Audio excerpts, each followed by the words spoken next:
හැමෝම කතා වෙන දෙයක් තමයි දරුවන්ට ෆෝන් දෙන්න එපා, ස්ක්‍රීන් ටයිම් තිර කාලය අඩු කරන්න කියන දෙය. නමුත් දෙමාපියන් වැඩිහිටියන් ෆෝන් පාවිච්චි කරද්දී කොහොමද දරුවයින් ගලවගන්නේ? මොකද දැන් හැම අම්මෙක් තාත්තෙක්ටම ෆෝන් එකක් තියෙනවා. ඒ විතරක් නෙමෙයි, ආච්චිලා සීයලා බාප්පලා පුංචිලා නැන්දලා මාමලා හැමෝටම ෆෝන් තියෙනවා. ඉතින් පුංචි දරුවෝ අනිවාර්යයෙන්ම ෆෝන් ඉල්ලලා අඬන එක, මොරණ්ඩු වෙන එක ඇබ්බැහි වීම සිදු වෙන්න පුළුවන් දෙයක්. අද වීඩියෝවෙන් අරගෙන එන්නේ පුංචි දරුවන් ඉන්න ගෙදරකදී වැඩිහිටියෝ දුරකථනය පාවිච්චි කළ යුතු ආකාරය පිළිබඳව වැදගත් කරුණු 5ක්. අංක 1.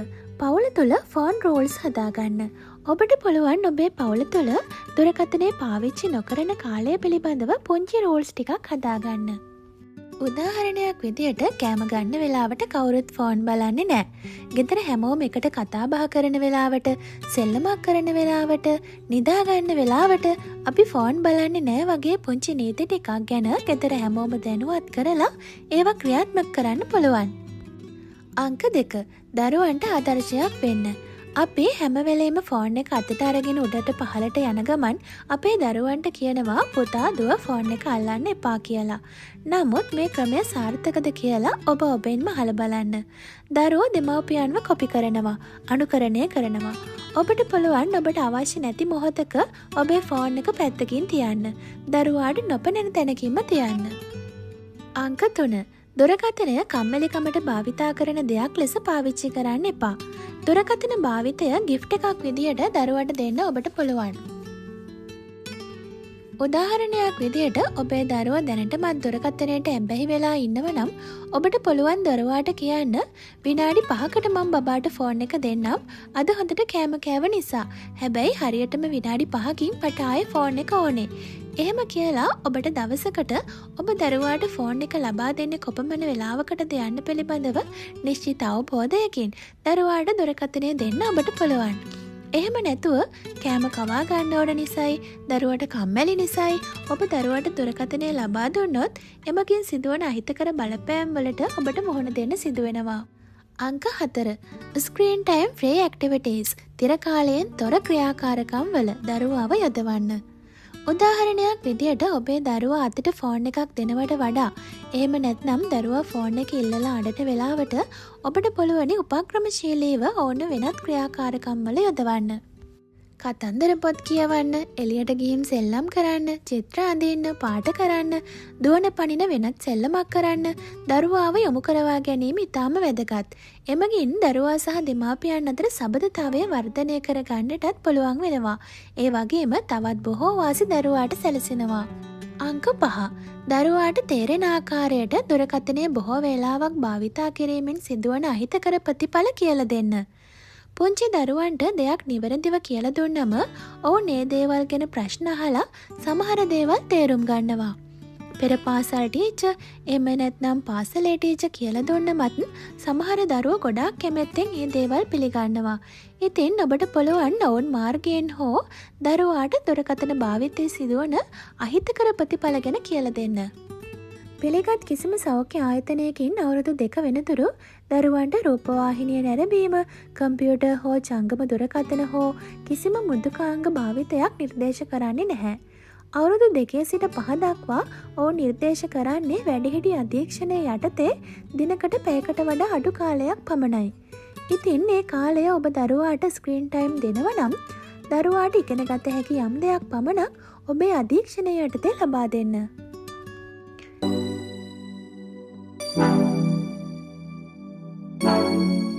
ඔබට තින්නේ හැම වෙලේම අඬන, කෑ ගහන, ඉක්මනින්ම කෝපයට පත්වෙන බබෙක්ද? කොච්චර ආදරය දුන්නත්, අඬන්න එපා කිව්වත් ඔබට පාලනය කරගන්න අමාරු අවස්ථා තියෙනව නේද? ඉතින් අපි මේ වෙලාවට කරන්නේ බබාට කෑ ගහනවා, අපිත් කෝප වෙනවා, බබා තව තවත් අඬනවා. ඉතින් එකම යුද්ධයක් වගේ අම්මලා තාත්තලා බබාලා හැමෝම ආතතියට පත්වෙන අවස්ථා තියෙනවා. ඉතින් මේ අවස්ථාවට මුහුණ දුන් දෙමාපියන් දන්නවා ඒක කොච්චර අපහසු අවස්ථාවක්ද කියලා. ඉතින් මේ වෙලාවට ඇත්තටම බබාලට සංසුන් වෙන්න අවශ්‍යයි. නමුත් ඔවුන් තාම දන්නේ නැහැ එහෙම වෙන්නේ කොහොමද කියලා. ඔවුන් දන්න එකම ක්‍රමය තමයි අඬන්න, කෑ ගහන්න, දේවල් විසි කරන්න, බිම පෙරලෙන්න වගේ දේවල්. ඉතින් අද වීඩියෝවෙන් කියලා දෙන්නේ බබාලට සංසුන් වෙන්න උගන්වන්න පුළුවන් පොඩි ක්‍රමයක් ගැන. අපිට පුළුවන් බබාලා අඬන කෑගහන දුකින් තරහින් ඉන්න වෙලාවට බබාලට සංසුන් වෙන්න පොඩි තැනක් සූදානම් කරලා දෙන්න. මේකට කියන්නේ කාම් කෝණ කියලා. කාම් කෝණ කියන්නේ පනිෂ්මන්ට් දෙන තැනක් නෙමෙයි. බබාලට සංසුන් වෙන්න හදලා දෙන තැනක්. මේ තැන හදන්න කලින් ඔබ ඔබේ දරුවා සමග සාකච්ඡා කරන්න. ඔබ සහ දරුවා අතර කෝපයටපත් වූ ආසන්න අවස්ථාවක් ගැන කතා කරන්න. ඒ අවස්ථාවේ දරුවා හැසිරුණු ආකාරයත් ඔබ හැසිරුණු ආකාරයත් පිළිබඳව කතා කරන්න. එය නරක හැසිරීමක්ද හොඳ හැසිරීමක්ද කියලා දරුවාගෙන් අහන්න. හැම කෙනෙක්ම දුකට සතුටට කෝපයට බියට පත්වෙන බවත් ඒ එක් එක් හැඟීම් ගැනත් බබාට සරලව කියා දෙන්න. කෝපයට පත් වුණාම අපි සංසුන් විය යුතු බවත් සංසුන් විය හැකි ක්‍රම තිබෙන බවත් දරුවාට කියලා දෙන්න.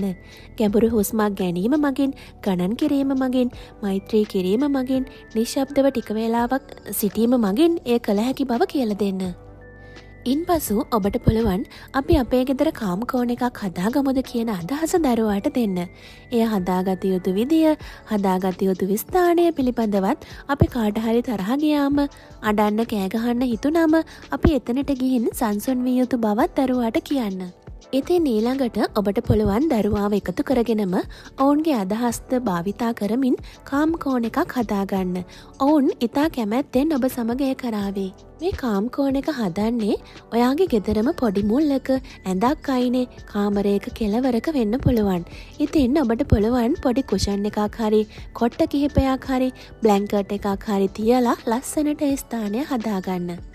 ඊළඟට එතන අපිට තියන්න පුළුවන් ටෙඩිබෙයා කෙනෙක්, බබා කැමති පින්තූර සහිත පොත් කිහිපයක්, පාට පෙට්ටියක්, පොතක්, පැන්සලක්, බබා ආසම සෙල්ලම් බඩුවක් වගේ දේවල්. ඔබ ඔබට කැමති දේවල් තියෙනවට වඩා හොඳම දේ තමයි දරුවාගෙන් අහන්න. පුතා කැමතිම කාම් කෝණ එකේ මොන වගේ දේවල් තියෙනවටද? ඔයා ආසම දේවල් අරගෙන එන්න බලන්න කියලා. ඉතින් ඔවුන් කැමති දේවල් ඔවුන් අරගෙන ඒවි. ඉතින් මේ ස්ථානය ලස්සනට හදාගත්තට පස්සේ ඔබ දරුවාට කියන්න, ඔන්න එහෙනම් ආයෙ තරහ ගියාම දුක හිතුනම කෑ ගහලා අඬන්නේ නෑ අපි. කාම් කෝණයකට ගිහින් හොඳින් හුස්මක් අරගෙන ඔයා කැමතිම දෙයක් කරන්න කියලා. ඒ කරන විදිය ඔබ දරුවන්ට කරලා පෙන්නන්න. ඉතින් දරුවා නොසන්සුන් වන අවස්ථාවලට ඔබට පුළුවන් දරුවාට මතක් කරන්න, අපි කාම් කෝණයකට ගිහින් පොඩ්ඩක් විවේක ගමුද කියලා. බල කරන්න එපා. ඔබත් ඔවුන් සමග එතනට ගිහින් ටික වේලාවක් ඔවුන් සමග සිටින්න. ඉතින් අපේ පුංචි දරුවෝ තරහ ගන්න වෙලාවට, දුකින් ඉන්න වෙලාවට ඔවුන්ගේ මොළය ගොඩක් දේවල් වලින් පිරීලා තියෙන්නේ. ඔවුන්ට ඕනි කූල් ඩවුන් වෙන්න, නැවත යථා තත්ත්වයට පත්වෙන්න ක්‍රමයක්. මේ ක්‍රමය ඔවුන්ට ඒට මඟ පාදාවි. කුඩා කාලයේදී පමණක් නෙමෙයි, ඔවුන් වැඩිහිටියන් වුණාට පසුවත් ඔවුන්ගේ හැඟීම් පාලනය කරගන්න මේ උදව් වේවි. සමහර වෙලාවට අපේ දරුවන්ට ඕනි අපේ උපදෙස් නෙමෙයි, ඔවුන්ට පුරුද්දක් ඇති කරගන්න අපෙන් උදව්වක්.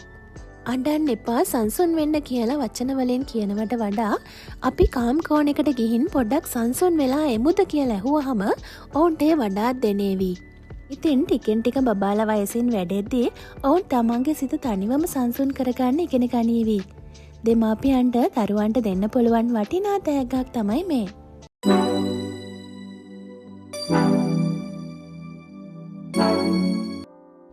බබාලට කෑම කැවීම කියන්නේ ඇත්තටම අභියෝගයක්. සමහර විට ඒක ෆුල් ටයිම් ජොබ් එකක් වගේ අම්මලාට දැනේවි. එක දවසක බබා හොඳට කෑවොත් ඊළඟ දවසේ එක කටක්වත් කන්නේ නැහැ. ඉතින් අම්මලා මේ නිසා අතතියට පත් වෙනවා. මේ සම්බන්ධයෙන් කළ පළවෙනි වීඩියෝවට ලැබුණු ප්‍රතිචාරත් සමග තවත් වීඩියෝවකින් මේ ගැන කතා කරන්න හිතුවා. දරුවෝ එක්කෙක් වයස් කාණ්ඩ අනුව කෑම වලට දක්වන ප්‍රතිචාර වෙනස් වෙනවා. දෙමව්පියන් මේ ගැන දැනුවත් වෙලා හිටියොත් ඔවුන්ට කෑම වේලාව ආතතියකින් තොරව සතුටින් ගත කරන්න පුළුවන් වෙනවා. ඉතින් අද වීඩියෝ තුලින් කතා කරන්නේ එක් වයස් කාණ්ඩ අනුව දරුවන්ට කෑම ලබා දීමේදී අනුගමනය කළ යුතු පුංචි රහස් කිහිපයක් ගැන. මාස 6ත් අවුරුදු 1ත් අතර බබාලා. සාමාන්‍යයෙන් බබාලට කෑම පටන් ගන්නේ මාස 6න් පස්සේ නිසා මේ තමයි බබාලා රසයට හුරු වන මුල්ම අවධිය. මේ කාලයේදී දෙමාපියන් දැනගත යුතු රහස තමයි විවිධ රසවලට සහ වෙනස් ක්‍රමවලට සැදුණු ආහාර බබාට ලබා දිය යුතු බව. එකම ආකාරයේ ආහාර දිගින් දිගටම ලබා දීම තුළින් බබාලට ඒ රස එපා වෙන්න පුළුවන්. ඒ නිසා විවිධත්වයක් ඇති ආහාර දීම මගින් බබාලා ඉදිරියේදී සෞඛ්‍යමත් ආහාර ලබා ගන්න පුරුදු වෙනවා. ඒ වගේම මේ කාලයේදී බබාලට අධික පැණි රස සහ ලුණු රස ආහාර ලබා දෙන්නේ නැහැ. ඒ වගේම කෘත්‍රිම වර්ණ ගැන්වූ ආහාර ලබා දීමත් නොකළ යුතුයි.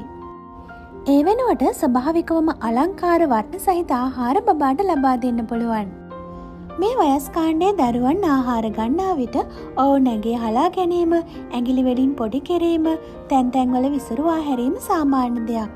ඔබට ඒ පිරිසිදු කිරීම කරදරකාරී කාර්යයක් විය හැකියි. නමුත් දරුවා ඉගෙන ගන්න අත්දැකීම ඉතා විශාලයි. අවුරුදු 1-3 අතර දරුවන්. අම්මලා තේරුම් ගන්න ඕනි දෙයක් තමයි මේ වයසේ දරුවන්ට තියෙන කුඩා බණ්ඩියක්. එයාලට එකවර විශාල ආහාර ප්‍රමාණයක් වැඩිහිටියෙකුට වගේ කන්න බෑ. ඒත් එයාලට ශක්තිය අවශ්‍යයි.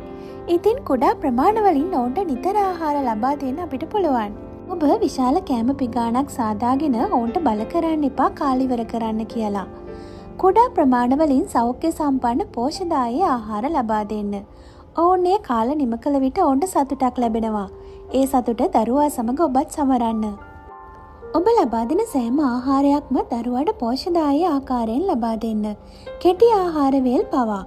ඒ සෑම ආහාරයක්ම විවිධත්වයක් තුලින් ලබා දෙන්න.